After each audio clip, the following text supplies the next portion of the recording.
Hi everyone, welcome to physics वाला। योगेश चंद्र शुक्ला, स्वागत है आप सभी का आज के सेशन पे। मुझे उम्मीद है आप लोग बहुत बेहतर होंगे, बेहद स्वस्थ और बेहद सुरक्षित होंगे। कैसे हैं आप सभी लोग? नमस्कार नमस्कार नमस्कार, स्वागत है आप सभी का। Good afternoon, good afternoon, good afternoon, good afternoon, good afternoon. प्यारे बच्चों को मेरा प्यारा प्यारा नमस्कार। कैसे हैं आप सभी लोग? बढ़िया, मस्त, तगड़ा, बढ़िया। प्रीवियस क्लास में पढ़ाया हुआ टॉपिक एकदम समझ में है। आज से हम स्टार्ट करेंगे eukaryotic plasma membrane and all, और इसके बाद फिर जल्दी जल्दी हमें 4-5 लेक्चर में पूरा चैप्टर भी कंप्लीट करना है। तो हमें तैयार रहना होगा, बेहद मन लगा करके, बेहद ध्यान लगा करके हमें चीजें पढ़नी होंगी। 10 रुपए का नोट मिल गया भाई। बोलो भाइयों, बोलो भाई, बात समझ में? ठीक है। सो प्रीवियस क्लास में पढ़ाया हुआ सारा टॉपिक आप लोग को पता है। ऐसे कैसे मान लूं मैं, अगर इसमें 100% बच्चे सही टॉप कर दें कि हाँ भाई समझ में आ गया है, तो मैं मान लूंगा कि मैंने प्रीवियस क्लास में जो आपको इंक्लूजन बॉडी यानी अंतर्विष्टपिंड के बारे में बताया था, जो राइबोसोम की तारीफ की थी, जो यूकैरियोटिक कोशिका के बारे में बताया था, या फिर जो भी बातें बताई थी, वो सब का सब क्लियर है। उसमें कहीं कोई दिक्कत नहीं है किसी भी विद्यार्थी को। Good afternoon, good afternoon, good afternoon, good afternoon, good afternoon, good afternoon, good afternoon, good afternoon. प्यारे बच्चों को नमस्कार। आ जाइए फटाफट सारे के सारे, फिर स्टार्ट करते हैं आज की क्लास। टेस्ट जितना पढ़ाया जाएगा उतना पूछा बताया जाएगा, जितना आपको पढ़ा देंगे उतना ही पूछता है, उससे ज्यादा कुछ नहीं आएगा। ठीक है। लिखने का टाइम नहीं, लिखा करो ना यार, तुम लोग साथ में लिखा करो मेरे। ठीक है, मेरे साथ में लिखोगे तो ज्यादा प्रसन्न रहोगे तुम लोग जीवन में। चले तो बिना लेट के स्टार्ट करते हैं। रिजल्ट है यहां पर 94% बच्चों का। 5% बच्चे पता नहीं किस बात को लेकर नाराज हैं, निराश हैं। ठीक है। अब जिसे समझ में ही नहीं आया था तब कोई क्या कर सकता है यार, थोड़ा पढ़ोगे मन लगा के तब तो समझ में आएगा। टीचर हैं भगवान थोड़ी, टीचर हैं भगवान थोड़ी। ठीक है, चलो स्टार्ट करें। चल तो अब यहां से स्टार्ट करते हैं। सारे बच्चों का चैट ऑफ कर दिया जाए, फिर स्टार्ट करते हैं पढ़ाई। आज मैं आपको क्या क्या पढ़ाने वाला हूं मैं बता दूं आपको। आज मैं आपको पढ़ाऊंगा तो सबसे पहली बात की प्लाज्मा मेम्ब्रेन के बारे में।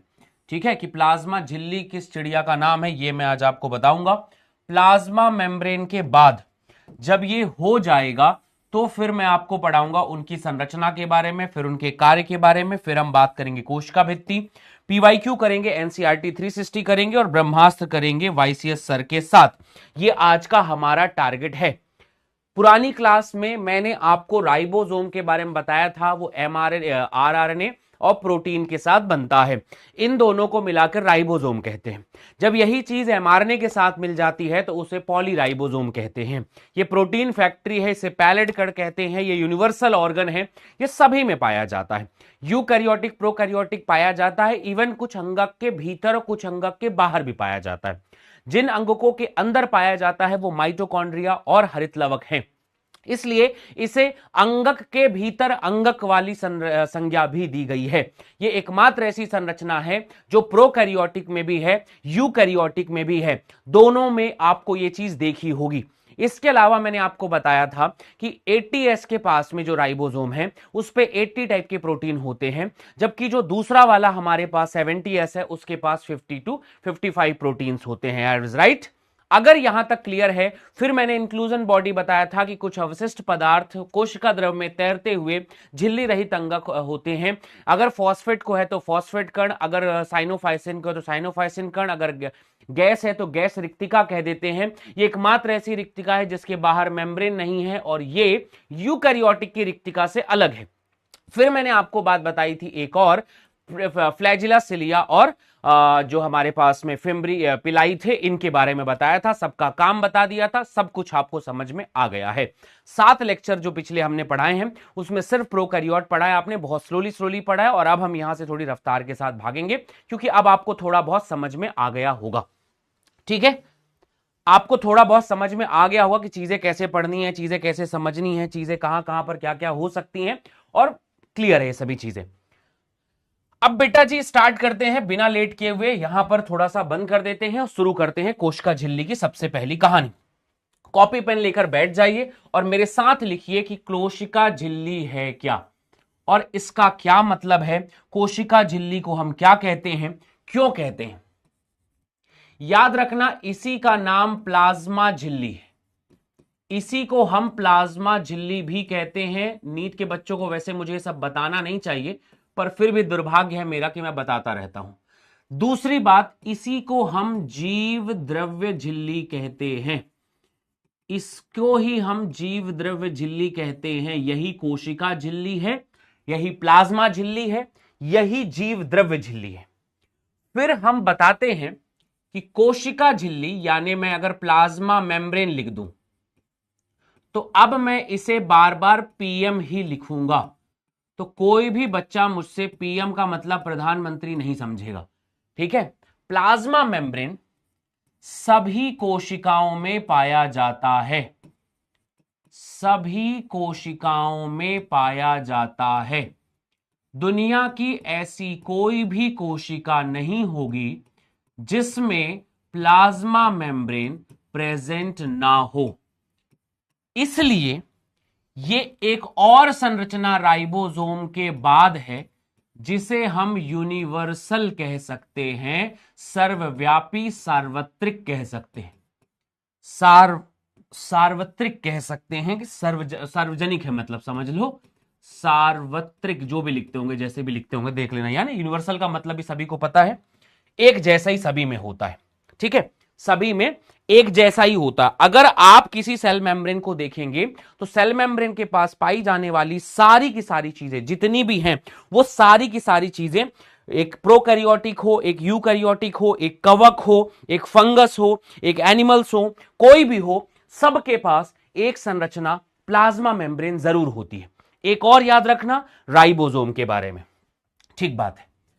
दूसरी बात हमने यहां पर बात बताई कि सभी जीवों में, एक लाइन और याद रखना कि सभी जीवों में, सभी जीवों में, जीवों का मतलब याद रखना मैं बायोलॉजिकल की बात कर रहा हूं। याद रखना आर्टिफिशियल प्लाज्मा मेम्ब्रेन बना दूं मैं उसकी बात नहीं कर रहा हूं। बायोलॉजिकल में प्लाज्मा मेम्ब्रेन यानी पीएम लिख दिया, समान होती है, लगभग समान होती है, समान होती है, ठीक बात है। किस आधार पर आप इसे कह रहे हैं कि ये समान है भाई, तो बोलना लिपिड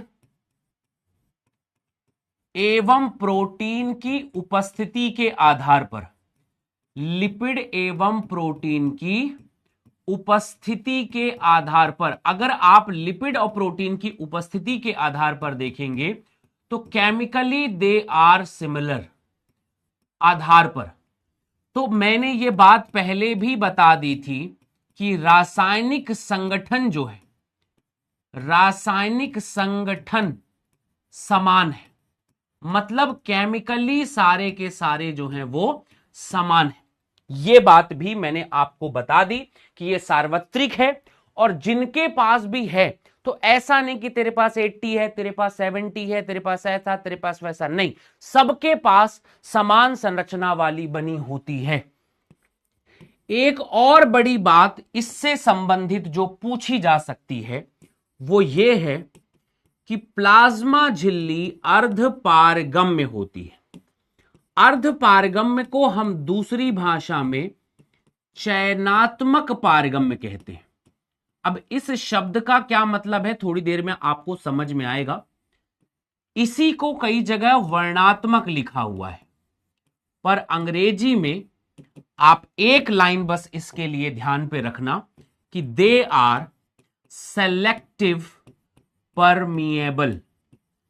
कुछ चीजें जो लिपिड से जाती हैं, कुछ चीजें जो सिर्फ प्रोटीन से जाती हैं, वो अपनी अपनी जगह से ही जाएंगी।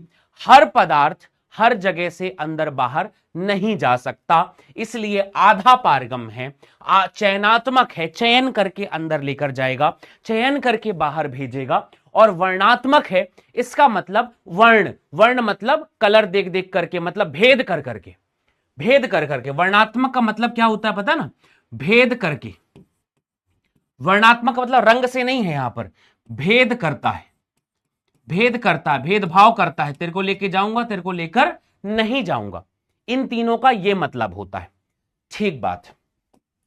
तीसरे बिंदु में पहुंचे, और क्या तारीफ है इसकी भाई, तो आप ये बताना प्लाज्मा मेम्ब्रेन बाहरी वातावरण, जो भी वातावरण है, वातावरण जो भी बाहर की तरफ वातावरण से है, से संयोजन यानी संबंध बनाता है, जो भी बाहर की तरफ में है संबंध बनाता है, संबंध बनाता है। और संबंध से मेरा मतलब यह है कि पदार्थों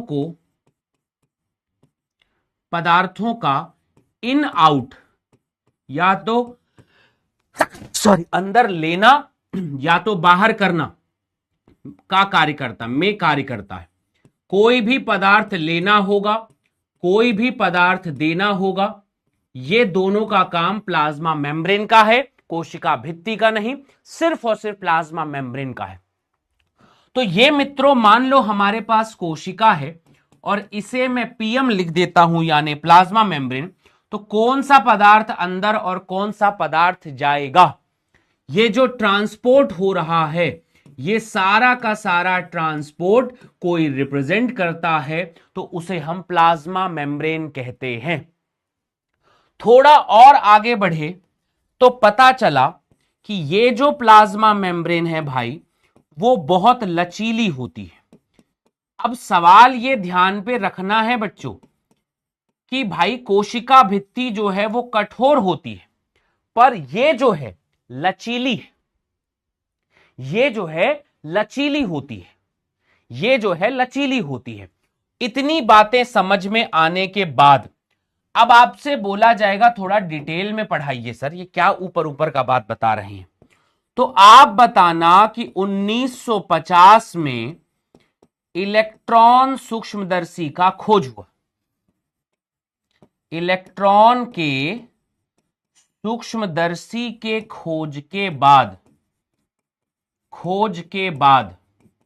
प्लाज्मा मेम्ब्रेन का के बाद पीएम कहीं भी देखना, प्लाज्मा मेम्ब्रेन, प्लाज्मा झिल्ली, प्लाज्मा, ये सब उसी के लिए लिख रहा हूं बेटा, बार बार मेरी मेहनत मत करवाओ।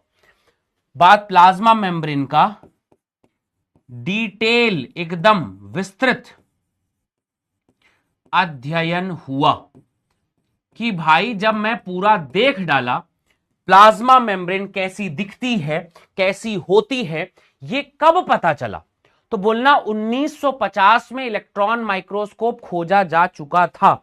और जब इलेक्ट्रॉन माइक्रोस्कोप खोजा जा चुका था तब जाकर के मुझे यह पता चला कि भाई मैं प्लाज्मा मेम्ब्रेन को अंदर तक खोज सकता हूं, अंदर तक समझ सकता हूं। यहां तक किसी भी चीज में रॉकेट साइंस है ही नहीं, तो समझने का या ना समझने का कोई सवाल ही नहीं होता। प्लाज्मा झिल्ली को ही हम कोशिका झिल्ली कहते हैं, उसी का नाम है जीवद्रव्य झिल्ली। प्लाज्मा मेम्ब्रेन सभी कोशिकाओं में प्रेजेंट होता है, यूनिवर्सल है। यूनिवर्सल से हमारा मतलब चाहे वो यूकैरियोटिक रहा हो, चाहे वो प्रोकैरियोटिक रहा हो, अगर कोई जिंदा है, अगर कोई जीवित है, तो उसके पास ये चीज होगी ही होगी।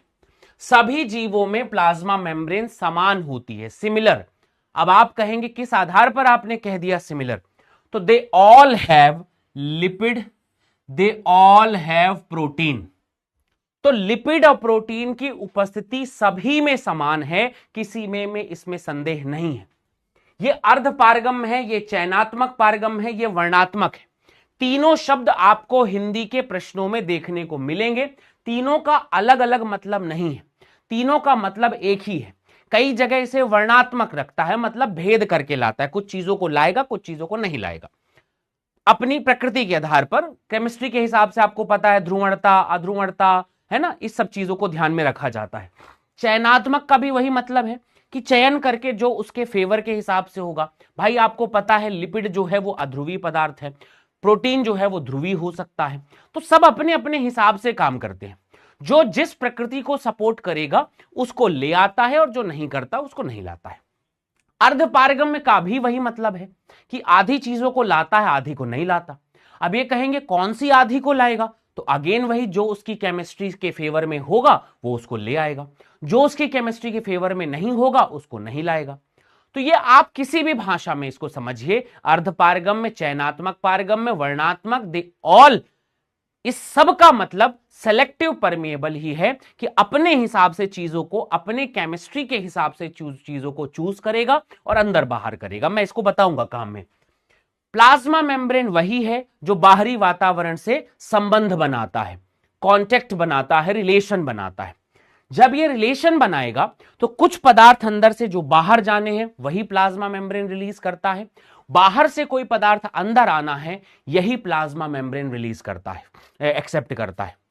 Apart from this, plasma membrane flexible होती है। कोई कोशिका बढ़ती है, कोई कोशिका छोटी होती है, विभाजित होती है, ये इस फ्लेक्सिबिलिटी के कारण ही होता है। ये इसकी फ्लेक्सिबिलिटी, लचीलापन प्रोवाइड होता है इसको, तो इसकी वजह से ये फैल सकता है, सिकुड़ सकता है, अंदर ले सकता है, बाहर फेंक सकता है, कुछ भी कर सकता है। एक लचीली बॉल को आप दबा दीजिए, जैसा दबाएंगे वैसा दब जाएगा, जैसा खींचेंगे वैसा खिंच जाएगा। ये प्लाज्मा मेम्ब्रेन की कहानी है। अब सवाल है कि हमको थोड़ा डिटेल जानना है, तो 1950 में इलेक्ट्रॉन माइक्रोस्कोप खोज हुआ और उसके बाद से इसके डिटेल चीजों का अध्ययन होना शुरू हुआ। बोले ठीक है। जब ये डिटेल अध्ययन शुरू हुआ तो बताओ, थोड़ा थोड़ा तो हुआ ही होगा। तो हमें कोई भी चीज जो है ना, सबसे पहला आपसे पूछा जाएगा कि पहले हम लोग क्या करेंगे, हम लोग करेंगे chemically analysis. What is this? देखो यार, किसी भी चीज को जानना हो तो आप सबसे पहले उसका रासायनिक अवलोकन करो कि किस चीज से बना है। ठीक है, अवलोकन करना होगा, रासायनिक अवलोकन करना है। मतलब मान लो ये एक पेन है, मुझे पता लगाना है कि ये पेन किसकी बनी हुई है, तो इसका एक चूरा बनाऊंगा और चूरे को केमिस्ट्री लैब में जाके चेक करूंगा। ठीक है, तो रासायनिक अवलोकन करने के लिए हमने किसको यूज किया? रासायनिक अवलोकन करने के लिए यूज किया, किस चीज का यूज किया भाई? सैंपल किसको लिया जाए? तो सैंपल के नाम पे हमने ले लिया है लाल रक्त कणिका। हमने लिया लाल रक्त कणिका। It means red blood cells. इसका मतलब इरिथ्रोसाइट भी हम इसे कहते हैं। साइट का उपयोग किया। अगर मुझे प्लाज्मा मेम्ब्रेन का केमिकल जानना है तो मैंने किस कोशिका का उपयोग किया? आरबीसी, ऑल्सो कॉल्ड लाल रक्त कणिका, ऑल्सो कॉल्ड इरिथ्रोसाइट, हम इसका यूज करते हैं। सवाल आता है वाई। क्वेश्चन आता है कि क्यों यूज किया, क्यों यूज किया? आपसे पूछा जाएगा कि भाई क्यों यूज किया? Why only RBC, why not others? तो आपको यह बात बतानी है, आपको यह बात बतानी है और यहां पे बहुत ध्यान भी देना है। लाल रक्त कणिका, इरिथ्रोसाइट का उपयोग किया। यहां पर अगर आप एक चीज और ऐड कर देंगे तो मजा ही आ जाएगा, तो फिर और बढ़िया सुनने में लगेगा कि ये जो हमने किया है, ये थोड़ा एक और लाइन डाल दीजिए यहां पर, परिपक्व। अगर आपने इसे लिख लिया है तो ऊपर नीचे स्टार बना के लिख लीजिए, परिपक्व, ये जरूर लिख लीजिएगा। ठीक है, परिपक्व आरबीसी। क्या मतलब है भाई? आपने सुना होगा आरबीसी का जीवन काल 120 दिन का होता है। वो कोशिका 120 दिन के बाद मर जाती है। क्यों मर जाती है? क्योंकि उसके अंदर के सारे अंगक गायब हो जाते हैं। वहां पर केवल और केवल, अब मैं समझाता हूं कैसे, ध्यान से सुनना, क्यों यूज किया। तो मैंने यहां से ले लिया सबसे पहले एक सामान्य कोशिका। इस बात को समझना बहुत जरूरी है। एक सामान्य सेल है, मान लो ये लीवर की ले ली मैंने। ठीक है, एक जो है न्यू इमेच्योर, एक न्यू आरबीसी ले ली, नया नया नया अपरिपक्व है ये कैसा है, अपरिपक्व को ले लिया। और तीसरे वाले में परिपक्व मैच्योर आरबीसी, परिपक्व आरबीसीएस यानी मैच्योर को ले लिया। तारीफ में अगर मैं तुम्हें बताऊं कि मित्रों एक सामान्य कोशिका, मान लो ये कोशिका है, इस कोशिका के पास कहीं पर माइटोकॉन्ड्रिया भी होगा, इस कोशिका में कहीं पर माइटोकॉन्ड्रिया भी होगा, कहीं पर गोल्जी बॉडी भी होगा भाई, गोल्जी बॉडी भी होगा, कहीं पर केंद्रक भी होगा, कहीं पर एक्स एंड ऑल एंड दुनिया भर की चीजें यहां पर पाई जाएंगी, नहीं पाई जाएंगी क्या? तो डिफरेंट डिफरेंट ऑर्गेनेली हैं यहां पर। न्यू सेल को अगर आप देखोगे, इस कोशिका को अगर आप देखोगे, ठीक है, इस कोशिका को अगर आप देखोगे तो इस कोशिका में भी आपको वही चीज दिखाई देगी, ठीक है, वही चीज, अरे छोड़ो, वही चीज आपको दिखाई देगी कि भाई कोशिका है, इसके पास भी केंद्रक है, इसके पास भी माइटोकॉन्ड्रिया है, मान लो माइटोकॉन्ड्रिया है, इसके पास भी एंडोप्लाज्मिक रेटिकुलम होगा, इसके पास भी गोल्जी बॉडी होगा, इनके पास रहता है, इसके पास सभी अंगक प्रेजेंट है, सभी अंगक इनके पास भी प्रेजेंट है, राइट, इसके पास भी लगभग सभी अंगक प्रेजेंट हैं, न्यू आरबीसी के पास में भी जितने भी अंगक हैं सब प्रेजेंट है। पर जब आरबीसी परिपक्व होती है तो यहां पर बचता है only plasma membrane, only plasma membrane इनके पास प्रेजेंट है। और जब सिर्फ और सिर्फ, अब देखो, अब ऐसे थोड़ी कि पकड़ लिया और पता चल जाता है, कैसा पकड़े और पता चल जाती है, चीजों को पीसना पड़ता है पहले, फिर केमिकल निकलते हैं। तो देखो इसके पास अगर पीसोगे तो आपको प्लाज्मा मेम्ब्रेन का कण भी टूटा टूटा दिखेगा, आपको माइटोकॉन्ड्रिया का कण भी टूटा टूटा दिखेगा, आपको जो है ये एंडोप्लाज्मिक रेटिकुलम का कण भी टूटा टूटा हुआ मिलेगा, आपको केंद्रक का कण भी टूटा टूटा टूटा मिलेगा, नहीं मिलेगा क्या? तो यहां पर सभी अंगक का एक्सट्रैक्ट है। सेम टू सेम यहां पर भी होगा कि जब आप इसको तोड़ोगे छोटे छोटे भागों में तो आपको सारे कणों के पदार्थ मिलेंगे, सब मिलेगा, सबके सब मिल रहे हैं। तो सबके सब मिल रहे हैं तो ये तो सबके बारे में बता रहा है भाई, यहां तो सबके बारे में बता रहा है भाई अगर आप इसको तोड़ोगे तो। पर जब आप इसे तोड़ोगे तो इसमें सिर्फ आपको ओनली प्लाज्मा मेम्ब्रेन एक्सट्रैक्ट मिलेगा, यहां सिर्फ प्लाज्मा मेम्ब्रेन के कण हैं, यहां पे केमिकल सिर्फ प्लाज्मा मेम्ब्रेन का है। तो वेरी इंपॉर्टेंट क्वेश्चन पहला पूछा जाएगा कि आपने केमिकली एनालिसिस के लिए, अवलोकन के लिए किसको यूज किया? तो बोला जाएगा आरबीसी यानी इरिथ्रोसाइट को। कौन है ये? लाल रक्त कणिका।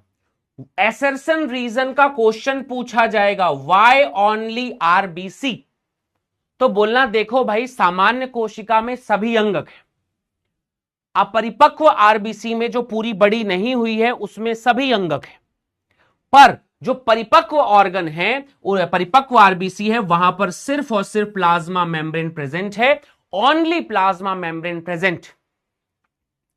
तो अगर मुझे किसी के बारे में जानना है और केमिकली जानना है, मुझे उसको पीसना है, तो इसको पीसेंगे तो इसमें सभी के केमिकल मिलेंगे, सभी अंगक के केमिकल, यहां पर सभी अंगक के केमिकल हैं, राइट, यहां पर सभी अंगक के केमिकल हैं, नहीं है, यहां पर भी सभी अंगक के केमिकल हैं, सभी अंगक के केमिकल हैं, ठीक है, ये पॉइंट याद रखना। यहां पर ओनली प्लाज्मा मेम्ब्रेन के केमिकल है, ये फर्क आपको ध्यान पे रखना है। इस वजह से हमने आरबीसी को चूज किया। पहली बात। एक स्पेशल पॉइंट जो किसी चैप्टर में आप पढ़ेंगे, पर मैं आपको यहीं पर बता देता हूं, स्पेशल पॉइंट है कि भाई इनके आरबीसी क्यों चले गए। परिपक्व आरबीसी में क्यों बाकी अंगक चले गए। परिपक्व आरबीसी को ऑक्सीजन, कार्बन डाइऑक्साइड का ट्रांसपोर्ट करने हेतु अधिकतम स्थान, अधिकतम सतह, अधिकतम स्थान, अधिकतम क्षेत्रफल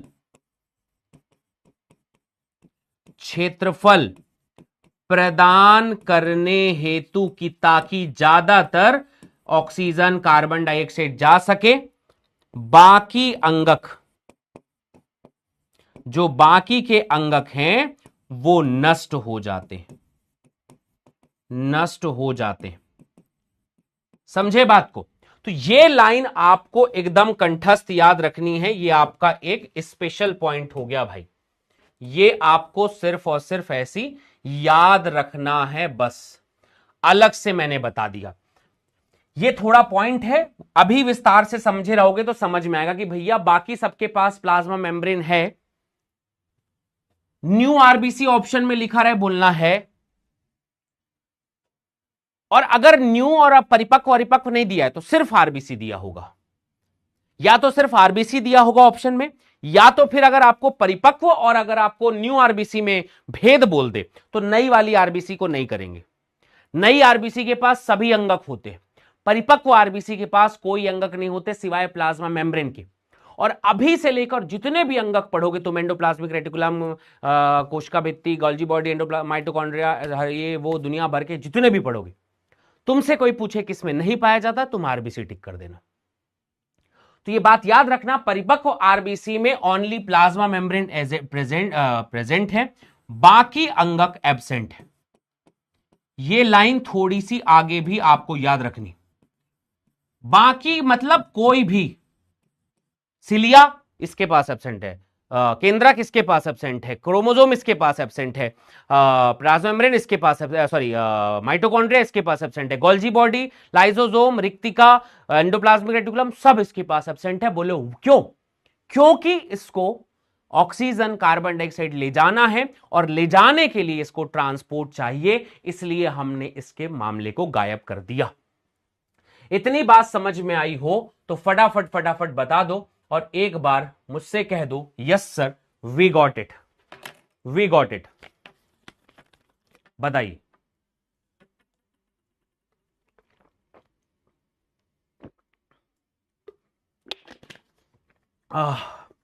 एकदम आराम से चीजें बता रहा हूं, बहुत ध्यान से सुनना, एकदम बढ़िया समझ में आएगा। जल्दी बताओ। चालू हुआ कि नहीं हुआ जी तुम्हारा? एकदम क्लियर? अरे क्लियर क्या, विस्तार से समझ के चीजों को। गायब है सबको पता होता है, परिपक्व में गायब है, कुछ लोगों को पता होता है क्यों गायब है, ये और कम लोगों को पता होता है। एकदम गॉट इट।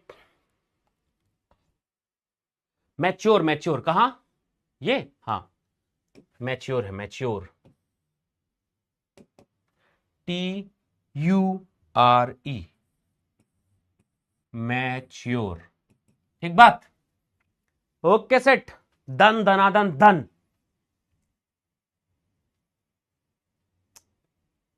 बढ़िया भाई, चलो तो अब बढ़िया अगली कहानी पे चलते हैं, थोड़ा और विस्तार करते हुए आगे बढ़ते हुए चलते हैं भाई। आगे की कहानी, आगे की कहानी कहती है, ठीक है अब आपने केमिकली देख तो लिया ही है, आपने केमिकल को, चीजों को समझ तो लिया ही है, अब उसके बाद में चीजों को समझते हैं। ठीक है, तो जैसे कि मैंने तुमसे कहा कि सभी कोशिकाएं, मैंने कि जैसे तुमसे कहा कि जितनी भी कोशिकाएं हैं, सभी कोशिकाएं, कितनी कोशिकाएं?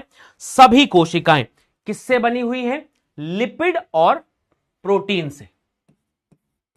सभी कोशिकाएं जो हैं लिपिड एवं प्रोटीन से बनी, लिपिड एवं प्रोटीन से बनी है, बूझे, से भाई बनी है। अब ये जो लिपिड और प्रोटीन से बन गई हैं, तो इस आधार पर यूनिवर्सल चीज है ये भी मैंने आपको थोड़ी देर पहले ही बता दिया है। यूनिवर्सल सेगमेंट है, यूनिवर्सल प्रॉपर्टी है, ठीक है, यूनिवर्सल गुण है ये। आपसे कोई पूछे किसके पास कैसा है, सबके पास वही है, यूनिवर्सल गुण है ये सभी में। बोले ठीक है। एग्जाम्पल के लिए जैसे मान लो लेकिन क्वेश्चन आएगा कि प्रोटीन एवं लिपिड का अनुपात, इन दोनों का रेशियो, यानी आप इन दोनों का अनुपात देखेंगे, अनुपात अलग अलग हो सकता है। वेरी इंपॉर्टेंट पॉइंट कि भाई सबके पास पाया जाएगा। जैसे लोगों में इंसान है तो दिमाग होना यूनिवर्सल प्रॉपर्टी है, सबके पास दिमाग है, पर किसी के पास ज्यादा और किसी के पास कम है कि नहीं? तो उस आधार पर मान लो एग्जाम्पल मैं आरबीसी को देखूं, जैसे आरबीसी में देखा जाए तो 52% मेरे बच्चे ये दिया होगा प्रोटीन, ठीक, लगभग 40% के आसपास इनके पास में होता है लिपिड, और लगभग 1 से 2-4% के आसपास, लगभग मान लेते 2 से 8% बोलते हैं, कई बार कुछ चीजें और भी हो सकती हैं, तो 2 से 8% इनके पास होता है कार्बोहाइड्रेट। हिंदी में लिख देता हूं, इसका नाम है कार्बोहाइड्रेट। क्लियर? शर्करा इनके पास पाई जाती है, ये आउट ऑफ एनसीईआरटी है, खुद निकालना पड़ता है, ठीक है। 52 और 40 दिया हुआ है, पर 2 से 8% कार्बोहाइड्रेट आपको खुद निकालना पड़ेगा, खुद याद रखना कि भाई बाकी बचा क्या, तो यही है सब कुछ। दूसरा एग्जाम्पल हमारे पास में आता है, एक शीथ आपने पढ़ा होगा, माइलिन शीथ, नाम सुना है आपने? माइलिन शीथ जो है ये पाया जाता है मेरे बच्चे न्यूरॉन में, और जब ये न्यूरॉन में पाया जाता है, इसका काम है इंपल्स को लीकेज से बचाना। तो यहां पर देखा गया है कि 70 to 80% लिपिड पाया जाएगा, लिपिड पाया जाता है। तो मैंने बस तुम्हें एक एग्जाम्पल बता दिया कि प्रोटीन और लिपिड जो है, प्रोटीन और लिपिड जो है वो सब में पाया जाएगा, पर प्रोटीन और लिपिड का परसेंटेज, अनुपात, रेशियो, ये सभी में अलग अलग हो सकता है। जितने भी जीव जंतु अगर आप देखेंगे तो उनके पास ये मामला अलग अलग हो सकता है। अगली कहानी, एक और बड़ा पार्ट और होता है कि भाई इनके पास ये जो संरचना है हमारी, इसके पास जो दिख रहा है, तो याद रखना एनिमल्स में, जैसे मैं आपको देख रहा हूं, एनिमल्स यानी जंतु में, एनिमल्स यानी जंतु में, जंतुओं में लिपिड है, प्रोटीन है, के साथ एक और संरचना के साथ कोलेस्ट्रॉल, और ये बहुत जबरदस्त चीज है, कोलेस्ट्रॉल भी पाया जाता है, पाया जाता है। और ये लाइन आपको कुछ बताना चाहती है, कोलेस्ट्रॉल, कि भैया लिपिड तो सभी में है, प्रोटीन तो सभी में है, पर इनका परसेंटेज सबके पास अलग अलग है। जबकि एनिमल्स को देखा जाए तो कोलेस्ट्रॉल भी पाया जाता है। याद रखना कि उसमें, प्लांट्स में एक और बात बताते हो, प्लांट में कोलेस्ट्रॉल एब्सेंट रहेगा, अलग स्टेरॉल पाए जाते हैं, कोलेस्ट्रॉल एब्सेंट एब्सेंट, और उनके पास अलग स्टेरॉल यानी अलग स्टेरॉइड प्रेजेंट होंगे, कोलेस्ट्रॉल तो नहीं, इसके अलावा कुछ और होगा। प्रोकैरियोटिक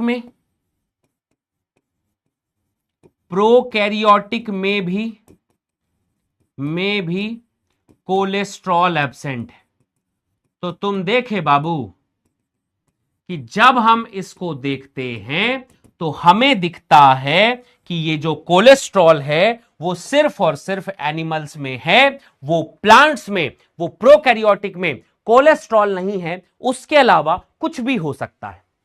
बोले कोलेस्ट्रॉल के होने से कुछ मिला क्या? बोला हां भाई, अधिक स्टेबल होता है। स्टेबल का मतलब होता है स्थायी बनाता है। तो कोई तुमसे पूछ दे कि एनिमल की कोशिका मेम्ब्रेन जो है वो अधिक स्थायी है, क्यों? तो बोलना उसके पास कोलेस्ट्रॉल होता है, उसके पास कोलेस्ट्रॉल होता है। तो फिर एक बार बताऊं, सभी कोशिकाओं में लिपिड और प्रोटीन पाया जाता है। This is universal property of all cell. दुनिया की सभी कोशिकाओं का एक ही प्रॉपर्टी है लिपिड और प्रोटीन का पाया जाना, परंतु इनका अनुपात अलग अलग होता है। अनुपात अलग में पहला मामला जो हमने देखा वो देखा है कि आरबीसी में 52% प्रोटीन, 40% लिपिड, 8% कार्बोहाइड्रेट है, जबकि माइलिन शीथ जो न्यूरॉन में पाया जाता है, माइलिन आच्छद कहते हैं उसको, माइलिन शीथ कहिए या फिर माइलिन का आच्छद कह दीजिए, माइलिन आच्छद, ठीक है, इसे आप माइलिन का आच्छद लिख सकते हैं। ये जो चीज है भाई, न्यूरॉन में 70 से 80% इनके पास लिपिड पाया जाएगा। एनिमल्स यानी जंतुओं में मेरे प्यारे बच्चे, ये लिपिड प्रोटीन के साथ एक और संरचना है जिसका नाम है कोलेस्ट्रॉल, और कोलेस्ट्रॉल भी पाया जाएगा। कोलेस्ट्रॉल उसको अधिक स्टेबल बनाता है। प्लांट्स में कोलेस्ट्रॉल अलग अलग टाइप का होगा, अलग होगा, कोलेस्ट्रॉल नहीं होगा।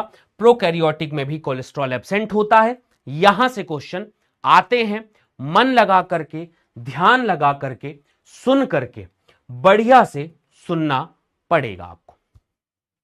अब ये तो रही भाई बात ऊपर ऊपर की, थोड़ा विस्तार से चलते हैं। तो विस्तार एनसीईआरटी का कहता है कि भाई प्लाज्मा मेम्ब्रेन, फिर से वही बात लिखता हूं मैं आपके लिए कि जो प्लाज्मा मेम्ब्रेन है लिपिड तथा प्रोटीन से बना होता है। अब आप कहोगे क्यों बार बार वही वही लिख रहे हो? कुछ कारण होगा। लिपिड एवं प्रोटीन से बना होता है, प्रोटीन से बना होता है। खुद को याद दिलाइए, बार बार याद दिलाइए, इतनी बार याद दिलाइए कि उसके बाद याद दिलाने की जरूरत ही ना पड़े कि किससे बना हुआ है, लिपिड से, और किससे बना हुआ है, प्रोटीन से बना हुआ है। पहली कहानी शुरू करते हैं लिपिड से मेरे बच्चे, कि लिपिड की तारीफ में थोड़ा कुछ तो बताइए गुरु, लिपिड की तारीफ में कुछ तो बताइए महाराज। लिपिड की तारीफ, लिपिड है क्या? लिपिड में भी मुख्यतः मेन फॉस्फोलिपिड होता है। क्या होता है? फॉस्फोलिपिड पाया जाता है। फॉस्फोलिपिड, या फिर आप दूसरी भाषा में फॉस्फोग्लाइसेरिड, यानी फॉस्फेट के साथ ग्लाइसरिड होता है। तो तुमसे कोई पूछे कि प्लाज्मा मेम्ब्रेन किससे बना होता है, लिपिड और प्रोटीन, कौन लिपिड जी, कौन लिपिड? तो फिर आप बताओगे फॉस्फोलिपिड। जैसे पूछते हैं तुम्हारा नाम क्या है, वो कौन किया है, बोले वो गुड्डू। अरे कौन गुड्डू? गुड्डू चौबे। समझे बात को? तो ऐसा पता चलता है ये वाला बात कि भाई प्लाज्मा मेम्ब्रेन लिपिड और प्रोटीन से बना हुआ है, कौन लिपिड? तो बोलना फॉस्फोलिपिड। बोले अब ये क्या बला है, फॉस्फोलिपिड क्या बला है जी? तो थोड़ा बहुत केमिस्ट्री में तुमको पता चलेगा बाद में, फिलहाल मैं तुम्हें बताता हूं कि इसके पास एक हेड होता है। ये जो फॉस्फोलिपिड है, ये जो फॉस्फोलिपिड है, ये कैसा होता है, कैसा दिखता है, कैसा चलता है, कुछ तो बताइए। तो इसकी तारीफ की जाए तो दे हैव हेड, इसके पास एक हेड है, ठीक बात है। इसके अलावा इसके पास 2 टेल है, टेल भी है, ठीक है भाई। हेड का मतलब सिर है और पूंछ भी है। कभी तुमसे कोई पूछ दे कि बताइए हेड किससे बना हुआ है, तो बताना एक केमिकल नाम है जिसका ग्लाइसेरॉल। बायोमोलिक्यूल नामक चैप्टर में आप इस ग्लाइसेरॉल को पढ़ेंगे।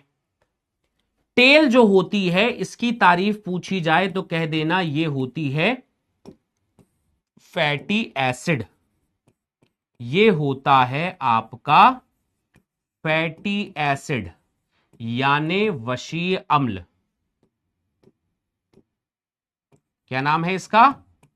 इसका नाम है वशीय अम्ल और इसका नाम है ग्लाइसेरॉल। बूझे बाबू? बढ़िया। अगर इसकी संरचना जाननी हो तो कुछ बहुत बड़ा नहीं है, मैं फिर से एक बार बता देता हूं। ये देखो ऐसी संरचना है, ये होता है CH2, ये होता है CH, ये होता है CH2। इन सबके पास मित्रों पहले रहता था OH, ठीक है। ये है ग्लाइसरॉल, ये याद रखना, बायोमोलिक्यूल में आपको पढ़ने मिलेगा। ये ग्लाइसरॉल है और यहां पर R1 C double bond O OH, R2 C double bond O OH, R3 C double bond O OH। ये 3 कौन है?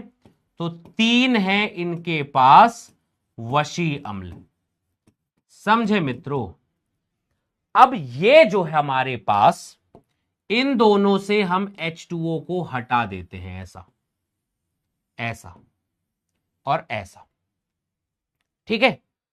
तो ये बन जाता है ट्राइग्लिसराइड। समझा रहा हूं, लिखाऊंगा लिखाऊंगा नहीं, देखना है बस इसको। ये ट्राइग्लिसराइड बन गया, ठीक है।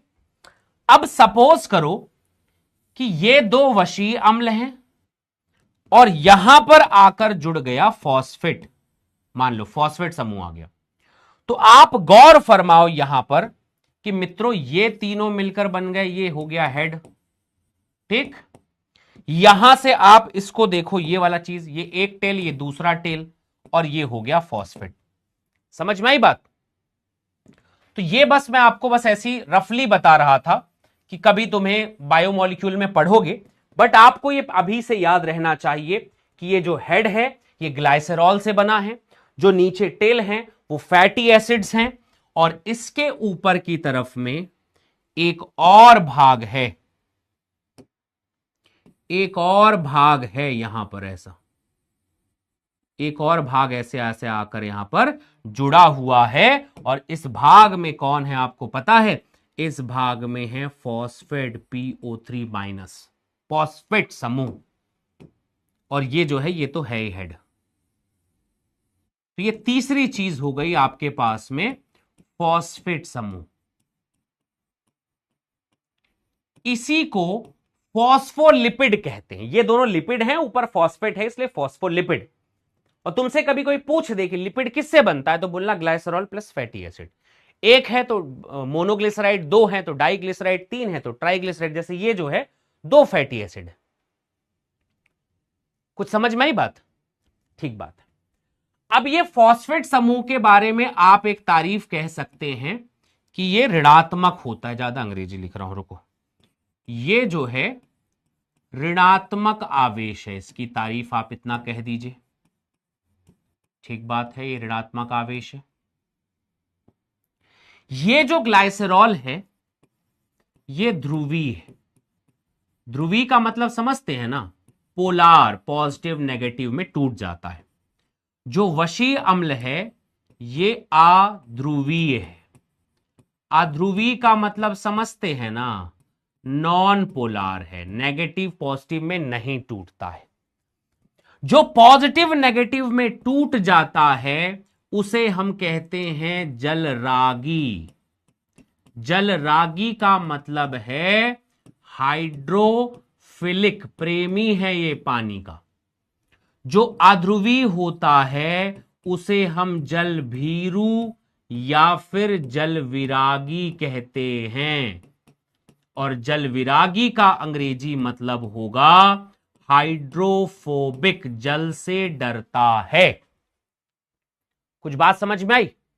भैया मेरे लिपिड जो है वो 40% है, और ये जो 40% है लिपिड, ये फॉस्फोलिपिड है। फॉस्फोलिपिड का कुछ संरचना तो बताओ। तो बोलेगा देखो भैया इसके ऊपर में फॉस्फेट है, नीचे हेड और टेल है। ये हेड जो है ग्लाइसेरॉल से बना हुआ है। ग्लाइसेरॉल जो है ध्रुवीय पदार्थ है। चूंकि ध्रुवीय है तो जल से ये डरता नहीं, स्नेह करता है। तो जल से स्नेह करता है। दूसरी बात, जो टेल है वो फैटी एसिड से बने हुए हैं, वशी अम्ल से बने हुए हैं। वशी अम्ल अध्रुवीय होता है, और जो अध्रुवीय होगा वो जलभीरू जलविरागी होगा। फैटी एसिड की तारीफ में थोड़ा अगर हम लिखना चाहें तो आप एक लाइन और लिख सकते हैं कि ये हाइड्रोकार्बन की चेन है। हाइड्रोकार्बन की चेन है, ये श्रृंखला है। ये हाइड्रोकार्बन की क्या है? श्रृंखला है। भाई सीधी सी बात है, फैटी एसिड जो बनता है वो बस यही कार्बन हाइड्रोजन इन्हीं से बनता है। Carbon carbon carbon carbon carbon ऐसे रहेंगे, चारों तरफ हाइड्रोजन हाइड्रोजन रहेगा। समझे बात को? तो ये हाइड्रोकार्बन की श्रृंखला है। हाइड्रोकार्बन की क्या है बेटा? श्रृंखला है फैटी एसिड। तारीफ में एक शब्द और कहा जाएगा कि जो फैटी एसिड है, वशी अम्ल है, ये जो टेल है, इसका जो हाइड्रोकार्बन है, इसका जो हाइड्रोकार्बन है बेटा, ये हाइड्रोकार्बन संतृप्त, आपको पता है ना संतृप्त मतलब सैचुरेटेड मतलब सिंगल बॉन्ड, या कभी असंतृप्त भी हो सकता है। ये संतृप्त भी है और असंतृप्त का मतलब डबल बॉन्ड हो सकता है। तो एनसीईआरटी यहां तक तुम्हें एकदम विस्तार से समझा करके यहां तक चीजें लेकर आती है कि प्लाज्मा मेम्ब्रेन जो है मेरे बच्चे लिपिड और प्रोटीन से बना होता है। जो लिपिड है वो 40% है, और 40% होने के नाते ये फॉस्फोलिपिड है। इसके पास फॉस्फोग्लाइसराइड है। आपने मोनोग्लिसराइड, डाइग्लिसराइड, ट्राइग्लिसराइड सुना होगा, उसी को हम लिपिड कहते हैं। तो ग्लिसरॉइड लिपिड एक ही चीज है। तो फॉस्फोग्लिसराइड है। ग्लिसराइड मतलब यहां पर दो टेल हैं तो डाइग्लिसराइड है। ऊपर हेड, यहां पर हेड के ऊपर फॉस्फेट समूह, नीचे टेल। ये नेगेटिव चार्ज है। ग्लाइसरॉल ध्रुवीय होता है। ध्रुवीय का मतलब जल से प्रेम करेगा, और जो फैटी एसिड है वो अध्रुवीय होता है, जल से प्रेम नहीं करेगा। अब मित्रों एक बात बताओ, ये बात हम समझ गए कि जल प्रेमी जल विरागी। अब समझो बात को कि मान लो भाई ये बात हो गई। एक और चीज बताता हूं, फिर आपसे पूछूंगा कि आपको समझ में आया कि नहीं आया। एक और चीज पूछूं मैं। अब आपसे अगला क्वेश्चन आएगा कि लिपिड की अरेंजमेंट कैसी है। भाई लिपिड को बता तो दिए, लिपिड बस अरेंज कैसे होगा। तो लोगों ने कहा भाई देखो देखो, बोले बताओ बताओ क्या, कैसा, कहां क्या है बताओ। तो हमने ये बना दिया, मान लो प्लाज्मा मेम्ब्रेन। मित्रों आपको एक बात पता है, अंदर भी पानी भरा हुआ है? नहीं, अंदर भी पानी होगा ही होगा सेल के अंदर, और बाहर की तरफ तो पानी भरा हुआ ही रहेगा। कैसा करे इसको बताओ जरा। बाहर भी पानी भरा हुआ है, वाटर है। अब लिपिड लगाना है अपने को, अंदर भी पानी बाहर भी पानी। भाई कोशिका द्रव में भी पानी होगा और बाहर माध्यम में भी पानी होगा। ये पानी जो है ये माध्यम में होगा कि नहीं होगा? पानी उसमें थोड़ा बहुत, तो कोशिका में तो 80% पानी है, ये कोशिका द्रव में भी पानी होगा। अब बाबा इस पानी में मुझे कैसे करूं? मेरे पास एक हेड है और टेल है। टेल जो है पानी से डरता है, तो उसको पानी की तरफ नहीं होना चाहिए, पानी की तरफ वो नहीं होना चाहिए। बोले ठीक है मालिक, नहीं होगा, बताओ। तो मैंने इधर कर दिया मान लो हेड, ये कर दिया मैंने हेड, ठीक। बाहर की तरफ से पानी नहीं आया, और अंदर की तरफ कर दिया मित्रों टेल, अंदर की तरफ कर दिया मान लो ऐसा ऐसा करके टेल कर दिया, ठीक है, दिख रहा है? रुको, मैंने बाहर की तरफ कर दिया यहां पर हेड और अंदर की तरफ कर दिया टेल। देख लो यहां पर अंदर की तरफ कर दिया है, यहां पर टेल कर दिया है। अब मुझे बताया जाए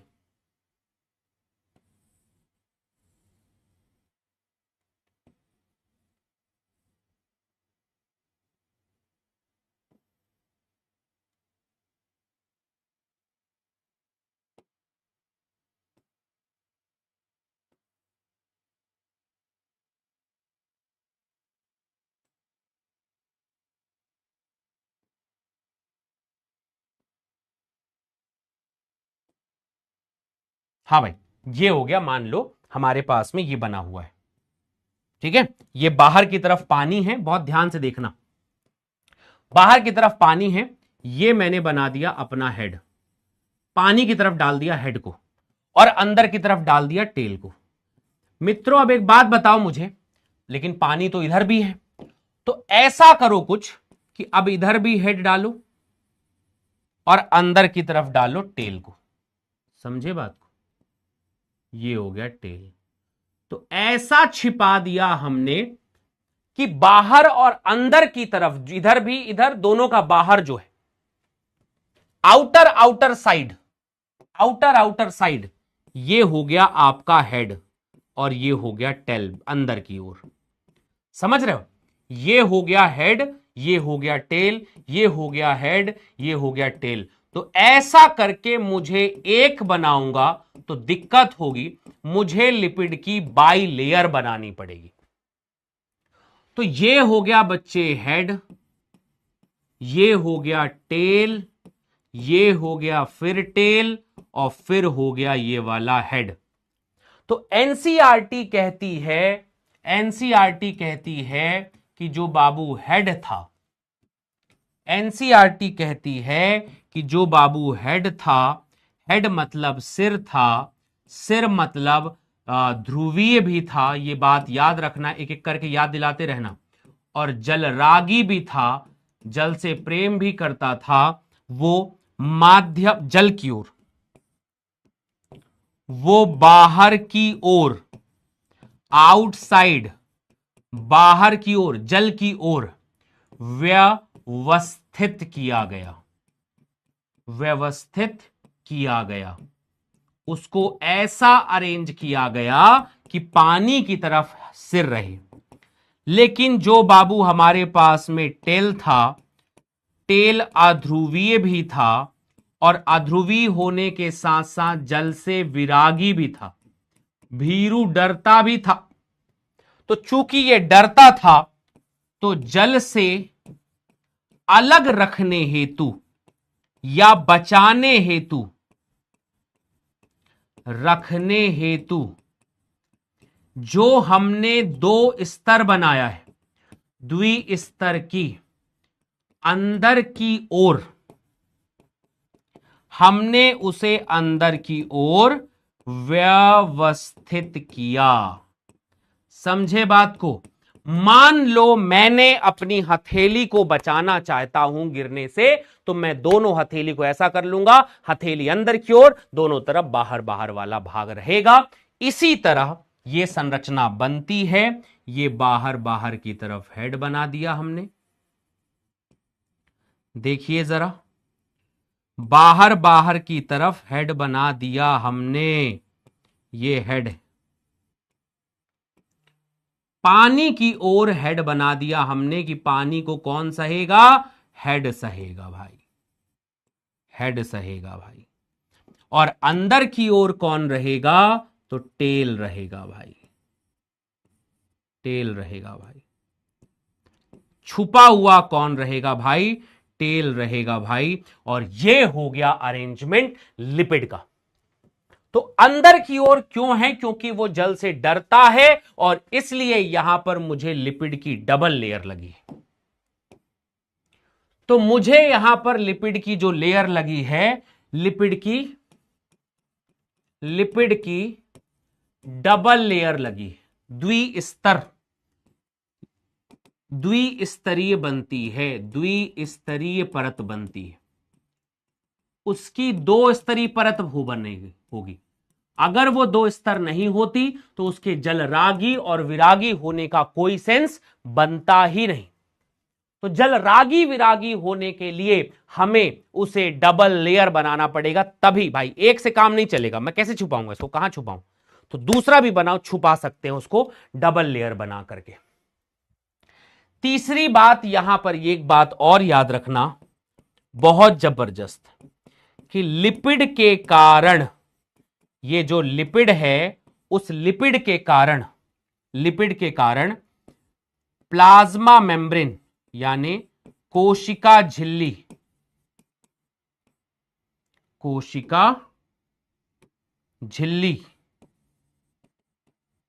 में तरलता होती है। में क्या होती है बेटा, तरलता, फ्लूइडिटी, तरलता पाई जाती है, तरलता पाई जाती है। ठीक है। तो कभी भी कोई पूछे कि भाई ये मेम्ब्रेन जो है ना फ्लूइडिटी होती है, फ्लूइडिटी होती है, बोले हां, तो फ्लूइडिटी किसकी वजह से आई है, तरलता किसकी वजह से आई है, लिपिड की वजह से। प्लाज्मा मेम्ब्रेन लिपिड के कारण प्लाज्मा मेम्ब्रेन लचीली यानी फ्लैक्सिबल होगी। तो आज एक लाइन क्लियर हो गया कि जब मैंने लिपिड को देखा तो लिपिड की तारीफ में हर एक चीज पढ़ा कि लिपिड 40% है, तरलता प्रदान करेगा, तरलता प्रदान करेगा, किसको प्रदान करेगा, प्लाज्मा मेम्ब्रेन को। तो प्लाज्मा मेम्ब्रेन भैया मैंने आपको पहले ही बताया था कि फ्लूइड रहता है, तरलता होती, तरलता मतलब ऐसा नहीं कि पानी की तरह ऐसा बहना, फ्लूइडिटी, तरल का गुण है फ्लूइडिटी, बहना, इधर से उधर खिसकना, ऐसे ऐसे ऐसे ऐसे ऐसे ऐसे। ये तरलता जो है लिपिड की वजह से आता है। कौन लिपिड, बोले फॉस्फोलिपिड। और कौन सा नाम है, फॉस्फोग्लिसराइड। लिपिड में क्या होता है, टेल और हेड होता है। टेल किससे बना हुआ है, वशी अम्ल से। हेड किससे बना हुआ है, ग्लाइसरॉल से। ग्लिसरॉल कैसे होता है, ध्रुवी होता है। ध्रुवी का मतलब क्या है, जलरागी होता है। और जो दूसरा होता है वशी अम्ल, ये कैसा होता है, जल विरागी होता है, मतलब जल से डरता है। जल से डरता है इसलिए जल से दूर रखना पड़ेगा, जल से प्रेम करता है इसलिए जल की तरफ रखेंगे, इसलिए हेड को बाहर की तरफ और टेल को अंदर की तरफ रखते हैं। अगली जानकारी तक अपने को याद रखना है कि जो फैटी एसिड है वो हाइड्रोकार्बन्स की बनी हुई श्रृंखला है। हाइड्रोकार्बन संतृप्त भी हो सकता है, असंतृप्त भी हो सकता है, दोनों प्रकार के हो सकते हैं, संतृप्त असंतृप्त दोनों हो सकता है। लिपिड की अरेंजमेंट की तारीफ की जाएगी तो डबल लेयर बनाया जाता है। डायग्राम आपके सामने है, बोलो lipid is done, lipid is done, set है मामला एकदम।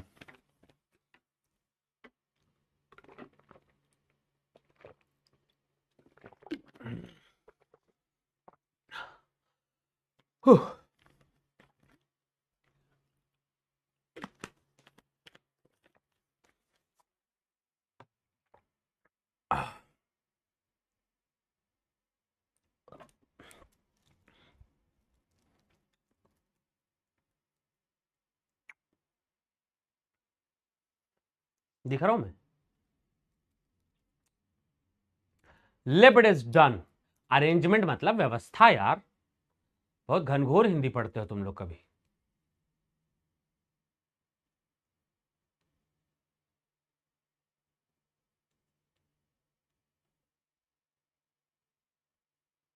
All clear? कितने प्रतिशत बच्चों को समझ में आ गया एक बार फटाफट बता देना। देखो मजाक में पोल मत किया करो यार, है ना? बाकी सब बताना यहां पर, जो भी कोई दिक्कत है आराम से पढ़ो। जो भी बच्चा कह रहा है कोलेस्ट्रॉल केमिकल है, लिपिड भी केमिकल, अच्छा सॉरी दूर खड़ा हूं, लोग कोलेस्ट्रॉल भी केमिकल है, लिपिड भी केमिकल है, सब केमिकल ही केमिकल है, ठीक है? केमिकल है, कोलेस्ट्रॉल भी है। डन? आगे समझ में? थोड़ा भी ध्यान लगा के पढ़ोगे यार तो एक एक लाइन में बहुत ध्यान से बता रहा हूं मैं, उसको आप बस एक एक बार पढ़ो तो बढ़िया समझ में आ जाएगा, कहीं कोई दिक्कत होना ही नहीं है। बस थोड़ा ध्यान से, प्रियांशु लिख लिया करो यार, लिख लिया करो यार। डायग्राम बता दीजिए। डायग्राम में कुछ नहीं, देखो डायग्राम में देखो यार, बाहर अंदर पानी भरा रहता है, ये प्लाज्मा मेम्ब्रेन है। ये जो मैंने बनाया है ये क्या है? ये है प्लाज्मा मेम्ब्रेन, है ना? ये बनाया प्लाज्मा मेम्ब्रेन। अब इसमें लिपिड कहां पे सेट करूं? तो बोले लिपिड सेट करना है तो हेड यार पानी से डरता नहीं है ना? तो इसको हेड को उस तरफ कर दो, बट इधर भी तो पानी है तो इधर भी हेड कर दो। अब इधर इधर हेड कर दिया तो अंदर की तरफ टेल कर दो। खत्म, खत्म, डन, सेट। ठीक है बॉस? नोट करने का टाइम आपको खुद लगाना पड़ेगा, थोड़ा जल्दी जल्दी लिखना पड़ेगा, आराम आराम से वैसे ही पढ़ा रहा हूं मैं। Okay set? किसी कोई दिक्कत नहीं? बिना मॉड्यूल के नहीं चलेगा। चलो 96% बच्चों को समझ में आया, मतलब बढ़िया है भाई। चलो बंद करते हैं फिर से। अब अगली कहानी आती है हमारे पास, किसकी आ जाए कहानी भाई बताओ? अब लिपिड का मामला तो सेट हो गया भाई, कि लिपिड की व्यवस्था हमने पता कर ली। दूसरी व्यवस्था अब हमको करनी है प्रोटीन की। दूसरी व्यवस्था हमको करनी है प्रोटीन की। अब प्रोटीन क्या देता है भाई? प्रोटीन जो है उसके बारे में क्या बताया जाए? तो प्रोटीन के बारे में यह कहा जाता है कि 52% इन आरबीसी, सब में नहीं है, आरबीसी में 52% तो है, ये ठीक बात है। इसकी वजह से क्या होता है? वो तरलता प्रदान करता है। ये क्या करता है? फ्लूइड के सॉरी लिपिड के तरल में, लिपिड के तरल में, तरल में मूवमेंट करता रहता है, गति करता रहता है, गति करता है, गति करता है। बोले अच्छा, जो लिपिड है वो तरल है, उसमें ये गति करता रहता है। मोजेक, मोजेक का मतलब इधर से उधर, इधर से उधर, इधर से उधर, चारों तरफ घूम रहा है। किर्मिक, किर्मिक का मतलब डिफरेंट अरेंजमेंट, कहीं भी कैसे भी जा रहा है, बस तरलता में गति करता है। तीसरी बात आती है कि 52% है और ये गतिशीलता के लिए जिम्मेदार है। बोले ठीक है, चलो अच्छी बात, बहुत बढ़िया काम करते हो, घूमते हो, तरलता में गति करता है। इसलिए कहते हैं कि भैया प्रोटीन जो है, प्रोटीन, प्रोटीन बर्फ के जैसे, बर्फ जैसे, बर्फ के जैसे, बर्फ के जैसे लिपिड के, लिपिड के तरलता में, तरलता में तैरता रहता है, तैरता रहता है। ठीक है? लिपिड में ऐसे प्रोटीन तैरता है जैसे पानी में बर्फ, जैसे पानी में बर्फ, जैसे चाशनी में। ठीक है? तो प्रोटीन बर्फ के जैसे लिपिड के तरलता में तैरता रहता है। प्रोटीन लिपिड के तरलता में तैरता रहता है, आप बस इतना लिख लो पहले। ठीक है? लिपिड की तरलता में तैरता रहता है। ये जो प्रोटीन है ये लिपिड की तरलता में तैरता रहता है, ठीक बात है।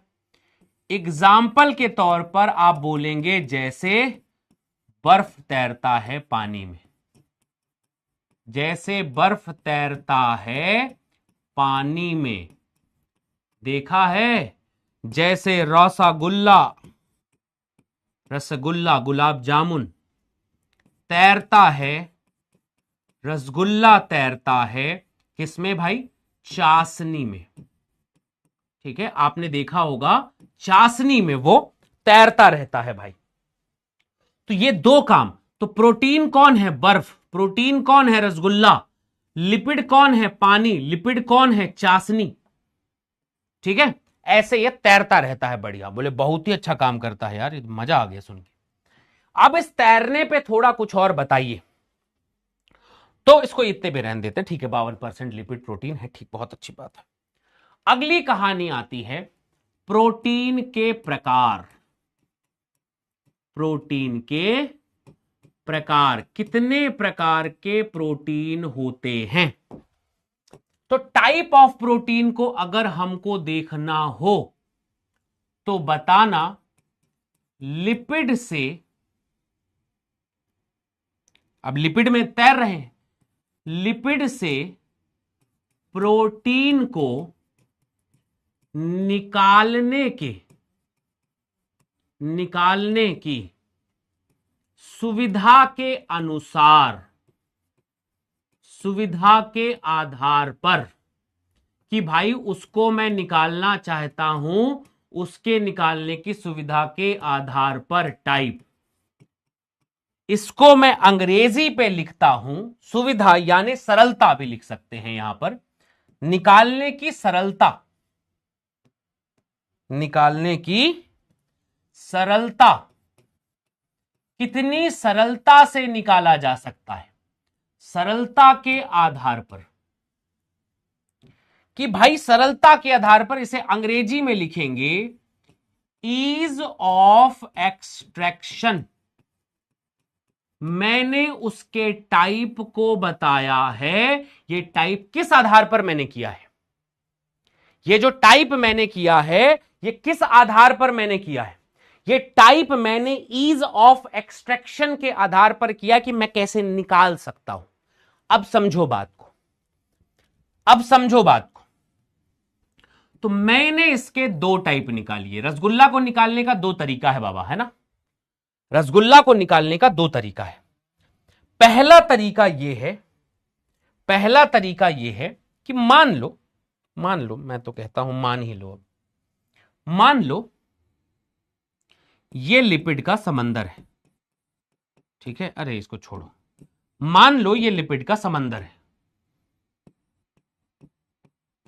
ठीक है? ये लिपिड है, ठीक है? ये इधर भी हेड होगा, ये लिपिड है, ठीक है? ये लिपिड है और इधर भी लिपिड है। अब इस लिपिड में ये जो प्रोटीन है वो बाहर की तरफ में, ठीक है? चाशनी में डूबा हुआ नहीं है। एक ये तरीका हो गया। इसको हम कहते हैं परिधीय, आसानी से निकाल लिया। पहले इसको हमने कैसे निकाल लिया? आसानी से। तो इसे हम कहते हैं परिधीय प्रोटीन, परिधीय प्रोटीन कहेंगे इसको। मैंने आसानी से निकाल लिया। इसको हम कहते हैं peripheral, peripheral protein, peripheral protein. बोले बहुत अच्छा, ठीक है?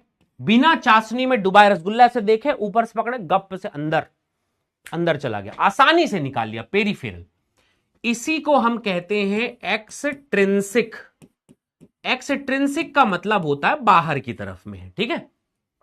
इसको हमने कैसे निकाला? आसानी से निकाल लिया, आसानी से निकाल लिया। जैसे ही आसानी से निकाल लिया, उसको हम परिधीय प्रोटीन कहेंगे कि बाहर की तरफ में है भाई, ठीक बात। दूसरा, ये जो दूसरा है, अब इसे हम क्या नाम देंगे? इंट्रिंसिक। इंट्रिंसिक को हम कहेंगे कि वो परिधीय है, ये अंदर की तरफ में है, इंटरनल, यानी आप उसे अंग्रेजी में कहेंगे अंगभूत प्रोटीन। बोले बहुत सुंदर, अंदर की तरफ है पूरा, ठीक है? इसके भी दो टाइप है, ये जो अंदर की तरफ में है धसा हुआ है, इसके बारे में कहा जाएगा कि धसा हुआ है। तो भाई ये धसा क्यों है लेकिन, और कैसे धसा है? तो मान लो मैंने ये लिपिड का हेड हेड हेड बना दिया, ठीक है, और ये टेल वेल बना दिया। अब तो जल्दी जल्दी बन ही जाना चाहिए।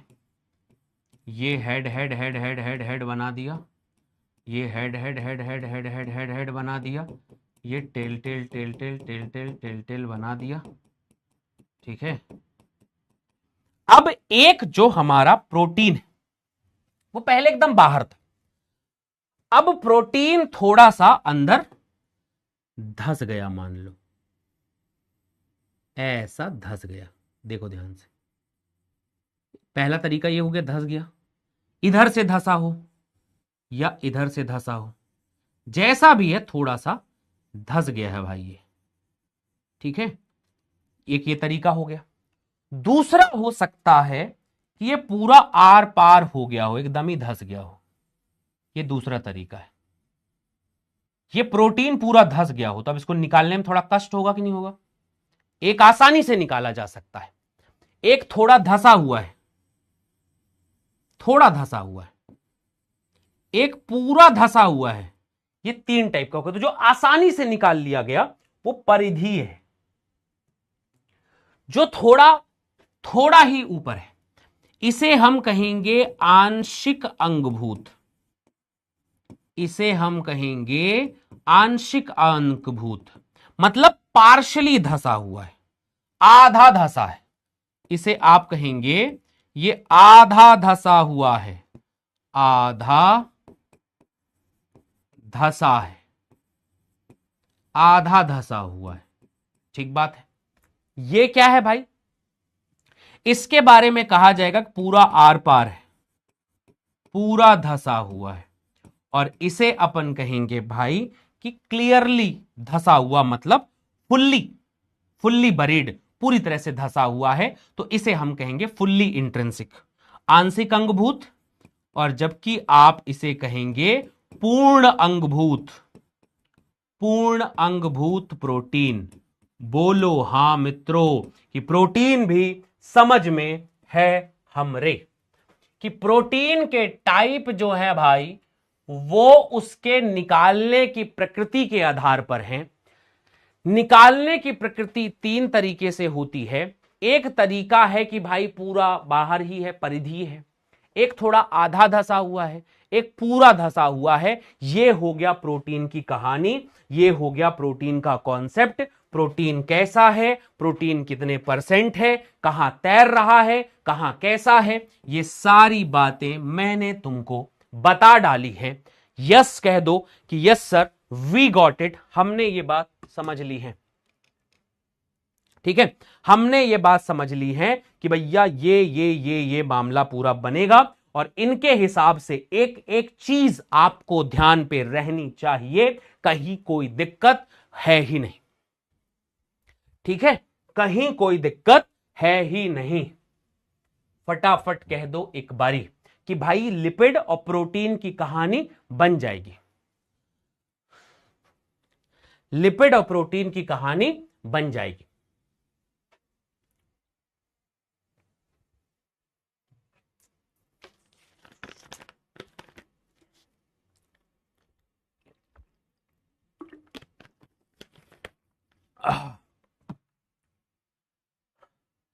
एकदम चमका चमका, एकदम बढ़िया बढ़िया।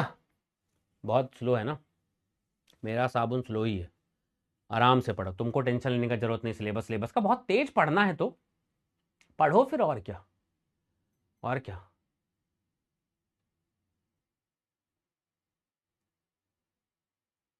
ठीक है, बस ठीक है। तो ये पार्ट है भाई, एक पूरा बाहर है, एक पूरा थोड़ा अंदर धसा है, एक पूरा अंदर धसा है। ये जो है चैनल की तरह काम करता है। इसके बारे में लिख लेना कि यह जो होता है यह चैनल की तरह कार्य करता है। चैनल मतलब गेट, गेट की तरह कार्य करेगा। यहीं से पूरा का पूरा जो होता है ट्रांसपोर्ट होता है। तरह कार्य करेगा। ठीक है,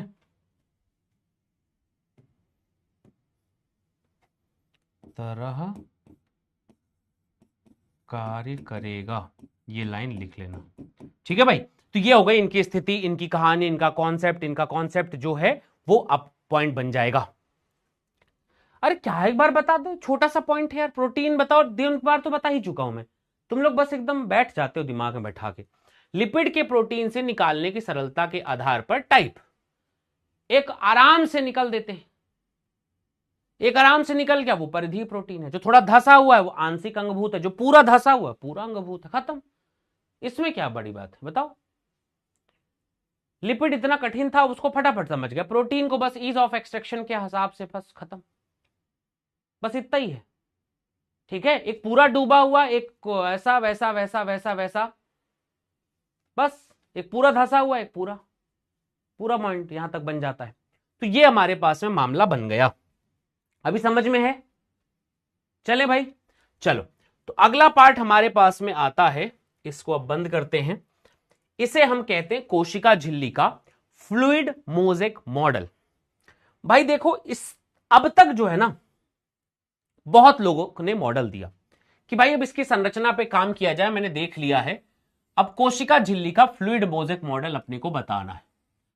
फ्लूइड मोज़ेक का मतलब होता है तरल, फ्लूइड मोज़ेक का मतलब होता है तरल किरमीक नमूना। ठीक है, फ्लूइड मोज़ेक मॉडल को हम कहते हैं, अरे बहुत मोटा लिखा है, फ्लूइड मोज़ेक मॉडल को हम कहते हैं तरल, बहुत पतला हो गया, थोड़ा भाई थोड़ा बस मोटा हो जाओ बस। तरल, इसका मतलब होता है किरमीक नमूना, कि भाई जो हम बता रहे हैं उसका तरल किरमीक नमूना बताओ। 90% बच्चों को इस तरल किरमीक का मतलब ही नहीं पता होता। तरल क्यों है भाई? तरल का मतलब होता है लिपिड के कारण,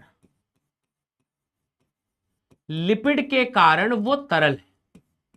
ठीक है, तरलता है, फ्लूइडिटी है उसके पास में, नॉट फिक्स्ड स्ट्रक्चर है।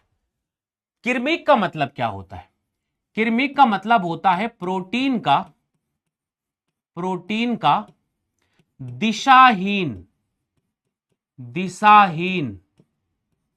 प्लेसमेंट, दिशाहीन, कोई रैंडम, जिसको अपन कहते हैं यादृच्छिक, रैंडम प्लेसमेंट, स्थान ग्रहण करना, कि भैया तुम कहीं भी चल दोगे।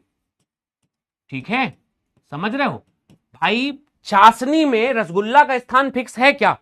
नहीं है, इसी को मोज़ेक कहते हैं, किरमिक कहते हैं। किरमिक का मतलब समझ में आया कि प्रोटीन का दिशाहीन रैंडम स्थान ग्रहण करना, नॉट फिक्स स्ट्रक्चर। चाशनी में रसगुल्ला यहां से उठा दिया दूसरा रसगुल्ला आ जाएगा, यहां से रसगुल्ला उठा दिया वहां से रसगुल्ला आ जाएगा, मतलब चाशनी में रसगुल्ला कहीं से कहीं भी जा सकता है।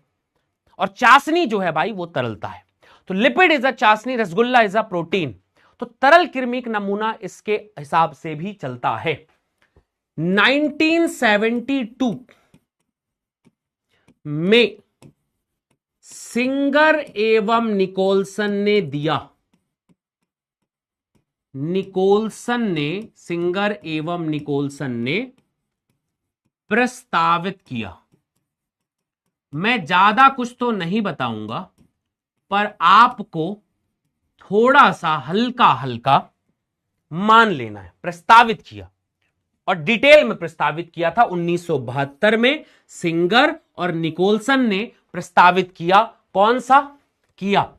फ्लूइड मोज़ेक मॉडल, तरल किरमिक नमूना। तरल किरमिक नमूना के बारे में कहा जाता है कि सबसे ज्यादा ग्राह्य एक्सेप्टेबल मान्यता प्राप्त नमूना है, मान्यता प्राप्त नमूना है। सबसे ज्यादा इसी नमूने को मान्यता दी गई है। बोले और कोई भी था क्या? बोले हां, एक नमूना था